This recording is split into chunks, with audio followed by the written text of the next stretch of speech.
Здравей, Иван! Честито! 44 точки, най-би програмата, абсолютен рекорд за гимназия Златарски, а и не само. Българи никога не е изкарвал толкова високи точки на международните изпити. Как се чувстваш? Отлично. Къде влизаш с този резултат? С този резултат влизам в University of St. Andrews, Шотландия. И много се радвам за направения избор и за това, че резултатът ми далеч надхвърля отправната оферта Conditional към мен. Която беше каква? Която беше 38 точки. Имаше ли някакви специфични изисквания за предмет? Не, но обикновено с моята специалност икономика специфичните изисквания касаят математика. Но тук в случая нямаше много специфични изисквания. Сега, като се върнеш 2 години назад и цялостната подготовка за тези важни изпити накрая, какво би споделил за хората, които това ги очаква? На бъдещите IB students бих препоръчал да разпределят времето си много разумно, да действат по приоритети и да ценят учителите, защото те играят много важна роля, както и важна роля играе и самоподготовката. Разбира се. Ти си специалност икономика. Какво ще кажеш за IB предмета икономика? Как той ти помогна за... Много увлекателен предмет. Самия предмет IB икономика ме въведе в основите на икономическата наука, както микро, макроикономика, международна и икономика на развитието. Тези 4 важни подтеми бяха разглеждани през 2 години на обучение.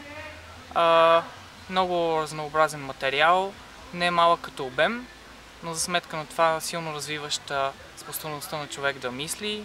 На кандидата развива своите както писмени умения, така и аргументативни. За процеса на кандидатстване какво ще ни кажеш? Какво да очакват хората, които те първа това им предстои? На първо място да са спокойни, след това да са търпеливи и да полагат труд. Особено на изпитите, тъй като изпитната сесия е доста тежка и продължителна, изпитите са много на брой. Трябва на първо място да запазят хладнокръвие, спокойствие и след това да покажат това, което са научили през изминалите 2 години. Това наистина е много. Сега към теб имаше много високи очаквания. Смяташ ли, че си ги оправдал? И чувстваш ли се горд с резултатите си? Да, горд съм, защото на първо място съм доволен от самия себе си. Сам надминах вътрешните си изисквания, което беше важно. Старах се по всеки предмет да покажа най-доброто, на което съм способен и не съм си правил сметки, т.е. тук тази оценка, там другата оценка, просто се опитах да дам максимума и мисля, че се получи. Аз съм доволен от себе си и както се оказва, училището и близките ми са също много доволни от мен. Ние се гордеем с теб. Към преподавателите имаш ли нещо, послание някакво да им кажеш?